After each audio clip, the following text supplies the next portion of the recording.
സംസ്ഥാനത്ത് കാറ്റാടിയന്ത്ര ടർബൈൻ നിർമ്മാണ കമ്പനിയുടെ പേരിൽ നിക്ഷേപ തട്ടിപ്പ്. സിമെൻസ് ഗെമസ എന്ന ആഗോള സ്ഥാപനത്തിന്റെ പേരിലാണ് തട്ടിപ്പ്. ജാഗ്രതാ നിർദ്ദേശം പുറപ്പെടുവിപ്പിച്ച് കേരള പോലീസ്. 90ഓളം രാജ്യങ്ങളിൽ പ്രവർത്തിക്കുന്ന പ്രമുഖ കാറ്റാടിയന്ത്ര ടർബൈൻ നിർമ്മാണ കമ്പനിയായ സീമെൻസ് ഗമേസ റിന്യൂവബിൾ എനർജി ലിമിറ്റഡ് എന്ന സ്ഥാപനത്തിന്റെ പേരിലാണ് പുതിയ തട്ടിപ്പ്. വാട്സാപ്പ് ഗ്രൂപ്പിലേക്കുള്ള ക്ഷണവുമായി സുഹൃത്തുക്കളിൽ നിന്നോ കുടുംബാംഗങ്ങളിൽ നിന്നോ ലഭിക്കുന്ന സന്ദേശത്തോടെയാണ് തട്ടിപ്പ് തുടങ്ങുക. ലഭ്യമാകുന്ന ലിങ്കിൽ ക്ലിക്ക് ചെയ്ത് രജിസ്റ്റർ ചെയ്താൽ വാട്സാപ്പ് ഗ്രൂപ്പിലേക്ക് ആഡാകും.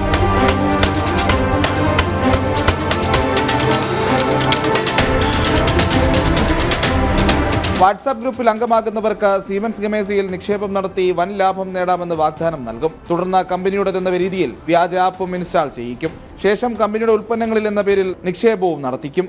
തുടക്കത്തിൽ ലാഭവിഹിതം എന്ന പേരിൽ ചെറിയ തുകകൾ നൽകി വിശ്വാസം നേടിയെടുത്ത ശേഷമാണ് തട്ടിപ്പ് തുടങ്ങുക. ആദ്യം കൂടുതൽ ആളുകളെ നിക്ഷേപകരായി ചേർത്താൽ അധിക ലാഭം ലഭിക്കുമെന്ന വാഗ്ദാനം നൽകി മണി ചെയിൻ പോലെ തട്ടിപ്പ് വ്യാപിപ്പിക്കും. പണം മടക്കി ചോദിക്കുമ്പോഴാണ് തട്ടിപ്പ് വ്യക്തമാകുക. ഈ തട്ടിപ്പിന് യഥാർത്ഥ സ്ഥാപനവുമായി യാതൊരു ബന്ധവുമില്ലെന്നാണ് പോലീസ് നൽകുന്ന മുന്നറിയിപ്പ്. ഇത്തരം പരസ്യങ്ങൾ, ലിങ്കുകൾ, ആപ്പുകൾ എന്നിവ പൂർണ്ണമായും അവഗണിക്കണമെന്നും നിർദ്ദേശമുണ്ട്. തട്ടിപ്പിനിരയായാൽ 1930 എന്ന നമ്പറിൽ പരാതിയും നൽകാം. ജനം, തിരുവനന്തപുരം.